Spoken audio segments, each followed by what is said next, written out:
Hey friends, it's Jessica from Three Rivers Homestead, and I'm coming at you from my backyard, so you're going to have to excuse any noisy roosters or ducks or anyone else who's going to try to interrupt me here as I record this. So I haven't been around here in a while. There's been a lot going on around here, so let me just catch you up to speed. We, about 2 weeks ago exactly from today, I came down with mastitis, and I've nursed 7 babies over the last nearly 14 years, extended breastfeeding well into, the age of 2, and I've never had mastitis before, and it knocked me out. I was the sickest I think I've ever been in my adult life for about a 48-hour period, just really, really sick, and praise the Lord, I recovered. It was a long recovery process, but that took up a lot of my time, obviously 2 weeks ago. And then exactly a week after that, which was a week ago from today, my son John, my 3-year-old, injured himself in our backyard playing. He cut himself very badly in a very delicate spot and required 12 sutures in the emergency room, and then there was a problem during the stitching process. They nicked a vein and they couldn't get the bleeding stopped, and we ended up being transferred via ambulance to the Children's Hospital in Columbus, and thankfully everything ended up okay, and we were back home the next day. But then 2 days after that, he just because it's in such a delicate spot, he ripped the stitches open despite even being really immobile. And so we ended up back down in the Children's Hospital about 3 days ago, and they opted to just leave the wound open now. And so I've been nurse to him ever since, just trying to keep him in bed and keep him from getting an infection in this gaping open wound.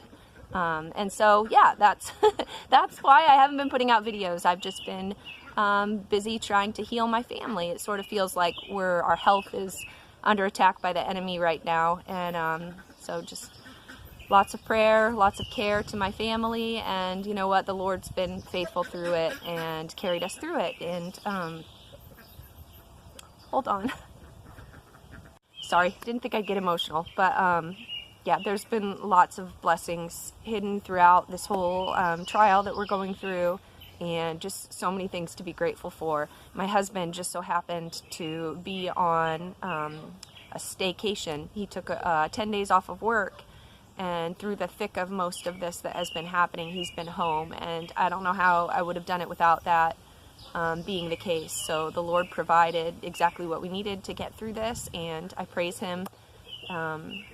It's just, I couldn't be more grateful. John's injury could have been really bad. The doctor said that he was just that close to needing surgery, because he could have hit some more vital organs, and he didn't, praise the Lord. So anyways, I'm coming to you from the backyard by my garden, because this is where I've been trying to come at the end of the day. This is where I talk to God, and this is my happy place. So in the midst of all of the craziness going on, I have this place, and I thought, why not take you through my garden and kind of show you. So why don't you come along? So this area right behind me is my garden. This is a scaled down garden here for 2021. Last year my garden was twice this size. My current garden is probably just a little under 2,000 square feet. Last year I had more than double that, and it was just too much for me in this season of life. I had a baby in the middle of all that. I lost half of the garden to weeds, and so I guess I just realized that a smaller garden that is well taken care of would be way more productive for me than a massive garden that ends up, I lose everything to the weeds. So we decided also that it was smarter to raise more protein in this season of life. So this fenced in area back here was another garden. We added chain link to extend our chicken run there, and I'm raising more protein now in that area that used to grow fruits and vegetables for me. And it was a very good decision on our part, I feel like, because we can always use the eggs, we can always use the meat from the chickens, and that requires very little effort on our part versus trying to grow all these fruits and vegetables. So the current garden back here is about 2,000 square feet, And I'm gonna warn you, I am a mother of 7. I haven't even weeded in over a week because of everything that's been going on. And so it is a mess. Much like my home, it's a lived-in garden that shows busy life of a large family. And so I'm not even going to apologize for that. You guys know how it is if you have children. And so we're just going to ignore the weeds and look at all the beautiful things that are growing in there instead. Haha. See, the weeds serve a purpose. I have bees. I'm feeding them. So I'm not going to take you on a tour of every single thing. That would take way too long. I'm just going to kind of show you the highlights of some of the fun things that are happening in the garden right now. And I'd like to make this a monthly thing where I can kind of show you how things progress throughout the course of the growing season. But let me just kind of show you some of the highlights of what we have going on right now. So here's a view of the entire garden space here. All around here in all of its messy glory. I always keep a cherry tomato plant right at the entrance of my garden because when I walk in, the first thing I want to do is snack on a couple little tomatoes. So we got this there. And then these are my blackberries that are just starting to blossom, and that is really exciting. These blackberries are a thornless variety, and they were actually here when we bought the place, and we kind of built the garden around this section that was here. But I'm not a huge fan of the taste of these. They're very bitter, and I actually asked for some advice on Instagram on how to fix that, and they said that as they're blooming, or as the fruit is forming, to water with molasses. So that is what we are trying to do right now to see if that'll help sweeten it up. I'm doing an experiment. I'm going to water half of them with a molasses water, and I'll leave the rest as they are, and we're going to see if there's a difference in the taste. But even if they're not sweet, we still use them. I harvest enough of these to freeze to use for baking for the rest of the year, and so that's primarily what these are for. We don't really eat them fresh. We put them in the freezer, and then they're great in pies and cobblers for the rest of the year. So that is that. They're really loud. Something just scared my chickens, and they're being extremely loud. So hopefully you can hear me over them. This whole row right here, I'm really excited about. Oh my goodness, you guys, stop! Okay, so this area right here along this walkway, I sort of had a vision of this, and I wanted to make it happen. A friend showed me these Dollar Tree stackable planters. They were from the Dollar Tree online. I got them early in spring, and each tier was just $1, which is much cheaper than some of the other systems that you find online. And I wanted to buy them to sort of make a whole pathway of flowers here for my girls, because my girls really love to plant flowers, but we don't have a great space in our yard for it. And I didn't really want to dedicate some of my limited garden space within the fenced area to that. And so this solved that issue.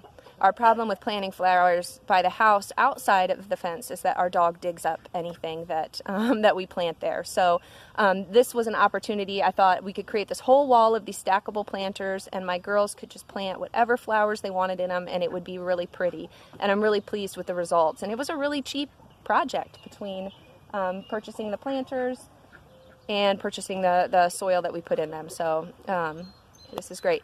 They are a little bit flimsy, so we had to kind of tether them to the fence using some, these are from our straw bales, just like the wire ties that go on that. And it works well. And we've had some crazy windstorms, and they've held up and not been knocked over, so that's been wonderful. So all along this fence line, I have these stackable planters that are about 5 tiers high, and they contain all sorts of flowers. I even added some herbs, some lettuce, some green beans, some edible flowers like nasturtium and borage. And so this, within a month, is just going to be full and lush and gorgeous. I'm really excited about it. And then in between each of the planters, you can see I have some kind of container, a bucket or a container in between each one, and those have my peppers in them. Here in this area of Ohio, our soil is very heavy clay. And so there are certain items I find that I can't grow well in the ground. They need to either be in raised beds or in containers, and peppers are one of those things. I struggled and struggled for years to try to grow them in the ground. Last year I decided to put them in buckets, and they did amazing. And so that's what I have going on here. So let me show you. I'll just take you down and kind of show you some of these. So the girls had fun planting all of this, and then as you can see, we've got the peppers in between, and I think I saw that a couple of them already had peppers growing. Yeah, so here we've got a little banana pepper already trying to form. My family aren't huge pepper eaters. We only really, I did about maybe 20 bell pepper plants. Most of those I chop up and freeze for things like fajitas throughout the rest of the year, or for our tacos or stir fry, things like that. And then I grow banana peppers, sort of a sweeter banana pepper, and that's what we like to pickle to use for our pizzas and things like that. And then I also grow cayenne peppers, and that is to make a fermented taco sauce, or not taco sauce, a fermented hot sauce for Adam. And then the rest of the leftover cayennes that I have, I dry to make cayenne powder. But that's the only peppers I chose to grow this year were those three. Last year I grew a lot of jalapenos, and I still have a lot of my candied jalapenos left. And so I didn't, to save space this year in the garden, I didn't even plant any of those. So I'm very excited about that. And then you can see this little area behind me is another area that I gave to the girls to grow flowers. So they planted all sorts of little flowers in there. I think there's, what do we have? Geraniums, some straw flower. They did some sunflowers, impatiens, all sorts of snapdragons and things. And then in some of the holes around the edges, they did some herbs like dill and parsley. I think there's a little more borage in there. So that'll be really fun for them as this fills out. And they're responsible for weeding this, so that's nice for them to have an area to take charge of and to make sure that they're learning how to maintain it well, hopefully better than their mother, because I'm not good at weeding. So speaking of not being very good at weeding, this year I decided to take the advice of my good friend Sarah from Living Traditions Homestead, and I used the woven weed fabric in my garden that she recommends, and I'll link that below. I tried some weed fabric in some small areas in my garden last year, and I went the cheap route and just got a cheap version, and in no time at all weeds grew right through it. But this stuff is doing the trick, and I don't have time to get out here and weed as consistently as I need to for a garden this size, and it's just this season of life. This is saving me so much stress. This whole garden right now, having not been out here in over a week and all the rain we got in the last week, this would have been covered with weeds to a point where I would have felt so defeated and wanted to give up at this point. And so I come out here and it's just amazing to look and think that I don't have to do all that weeding. So the joy in gardening this year is much more, is greater just because I don't have that worry. So yeah. Back here, let me show you what I've got going on back here. So in this area over here is our okra, and all back there are tomatoes. There's some different squashes and melons that are kind of planted in this area.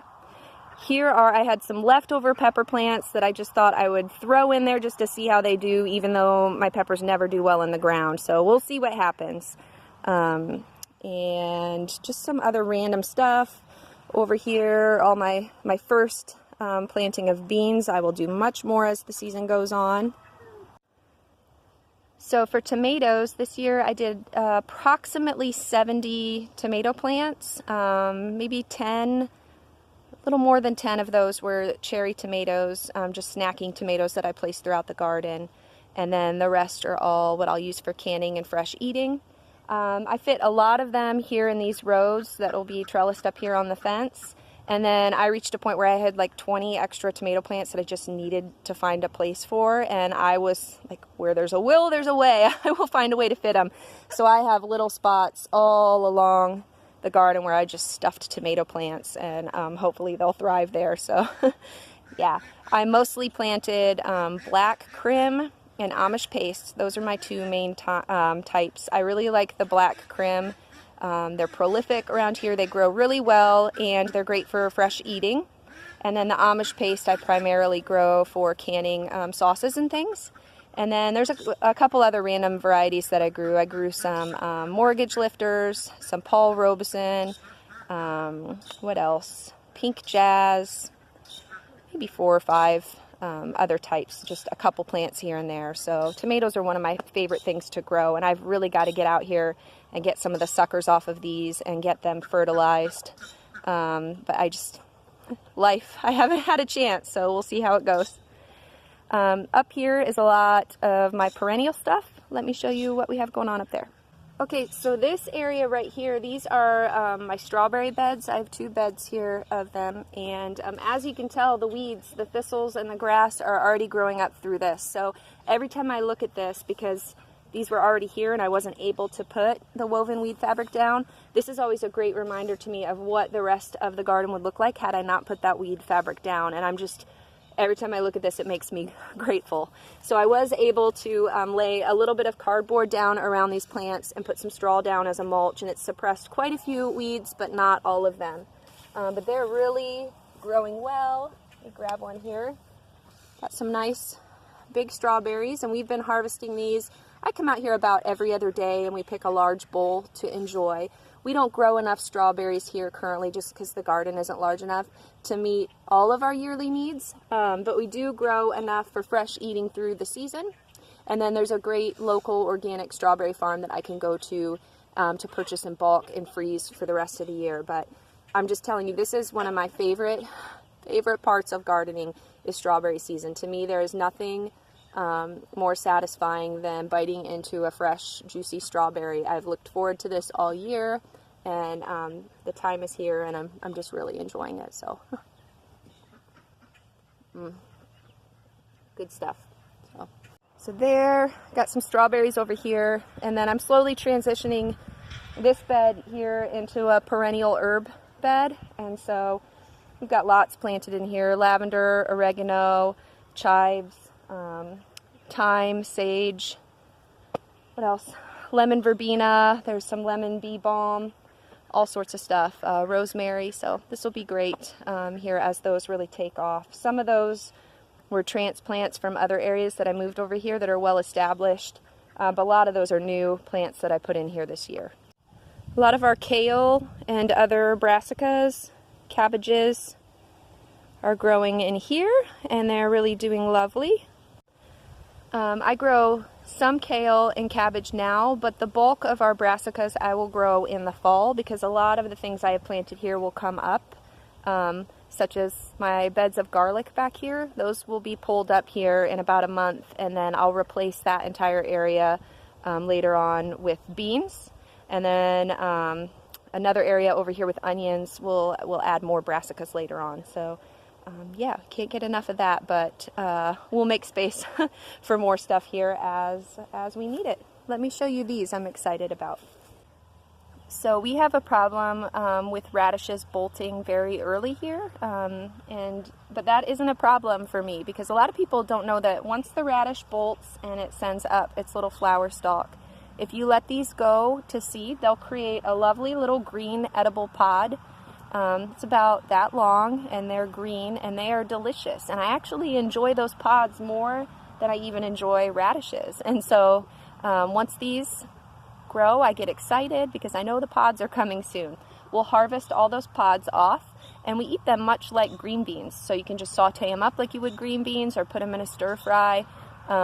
They freeze great, so you can use them throughout the year.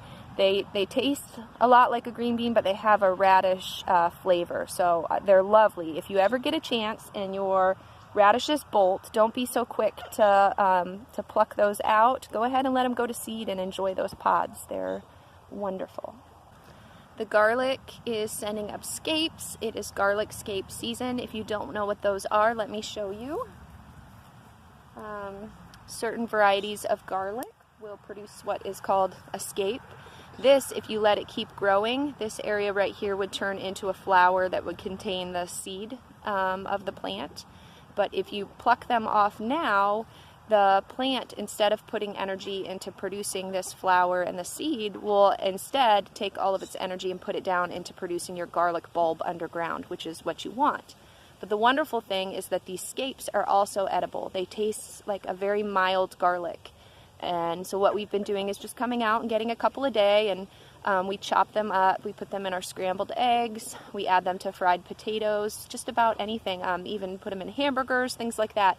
and they are delicious. In some areas they're sort of considered a delicacy because it's just this time of year that you can find these scapes, and they're just kind of rare to find. So definitely make sure that if you're growing a variety of garlic that has scapes, that you're harvesting and utilizing these, because they are delicious. They can even, you can freeze them well, so just chop them up, put them in a bag. You can do it like you do garlic even, and put them in the food processor with a little oil and freeze them in a cube, and then just add them to dishes later on. So yeah, wonderful time of year. So all behind here and in here we've got potatoes growing. I didn't do a lot this year. I didn't buy potato seed. I just used the potatoes that I had that had sprouted, and it's just going to be enough for some meals, not enough for all of our yearly needs, but that'll be okay. And then I have more of those planters back here. A lot of these, what's over here? I see spinach growing there, some borage, green beans. Over here we've got a lot of basil and lettuces. Got some onions growing down here, lettuce, a bunch of calendula, there's some leeks, just all sorts of goodies growing back there. Really excited about these. These are my bunching onions. These are some of my favorite onions to grow. I actually started these from seed this year, so they're doing well, but these will grow really high and they will produce the green onions that we can chop, and then they'll regrow, and they're actually perennial. So if I leave them here next year, they'll come back and they'll multiply and just fill this whole area out, and then you can separate them and plant them other places. But those are growing nicely. As you can see, I have milkweed growing all over in my garden, and that is because if this area, if you look behind me, this is the area to the west of my garden, and the wind comes this way and blows a lot of seed, which is why I battle weeds so badly in my garden area. As you can see, this whole area is just lush with ragweed, thistles, milkweed, all of it. And I like it that way, wild back there though, because it's a pollinator heaven. My bees love it, the butterflies love it, we leave it that way, but it does present challenges in here. But the one weed that I don't pull is milkweed. As you can see, I've got it growing quite a few places, and that's because the Monarch Butterflies love the milkweed, and I love the Monarch Butterflies, so I leave it there for them.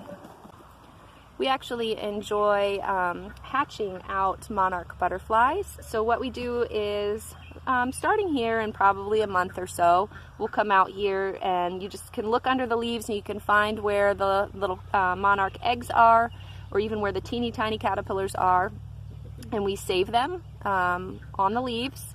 And we bring them inside and put them in a terrarium and let them pupate indoors. The kids get to watch that process of them getting into the cocoon, and then they're hanging there, and then one day that little cocoon will turn kind of clear and you'll see the little butterfly inside, and then the kids get to watch it emerge. And it's a lovely process that the kids really enjoy.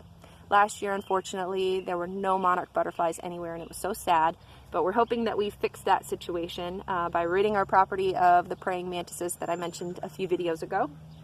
But yeah, so in the years before last year, we would hatch out hundreds of butterflies in a year, and it's just such a joy. We really enjoy doing it. So we're looking forward to that season, hopefully beginning again here soon. So there you go. I didn't get a chance to show you everything because this video would be too long. There's lots of other stuff growing out there, but those are some of the highlights of kind of what's going on now, and I'll take you along here as things grow and kind of show you some of the new things that are happening. But yeah, it's like I said, a much scaled back garden for us this year. I had to make some tough choices on what I really wanted to dedicate growing space to.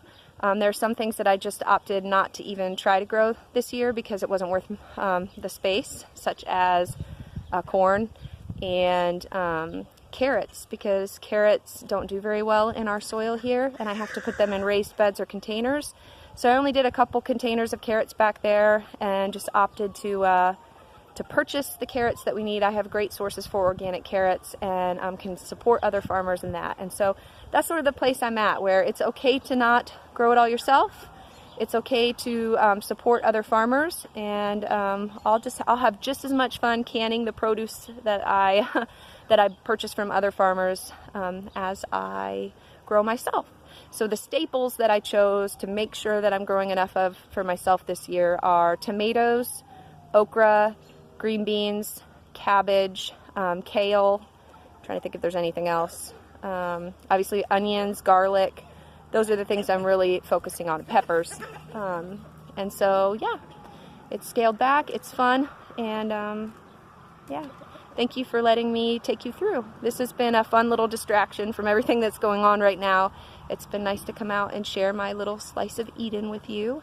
And yeah, I hope your day has been blessed, and I look forward to making more videos here in the future. Hopefully time will allow me to do that, but until then, see you later guys. Bye.